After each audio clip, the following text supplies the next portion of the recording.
அடுத்தடுத்து போராட்டங்கள் நடைபெற்று கொண்டிருக்கின்றன. இது தேர்தலுக்காக நடத்தப்படுகிற ஒரு ஆர்ப்பாட்டம் என்று சுருக்கி பார்க்க தேவையில்லை.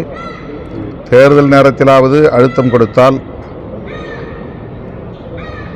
அரசியல் கட்சிகள் கவனம் செலுத்த வாய்ப்பு இருக்கிறது என்று கருதியிருக்கலாம்.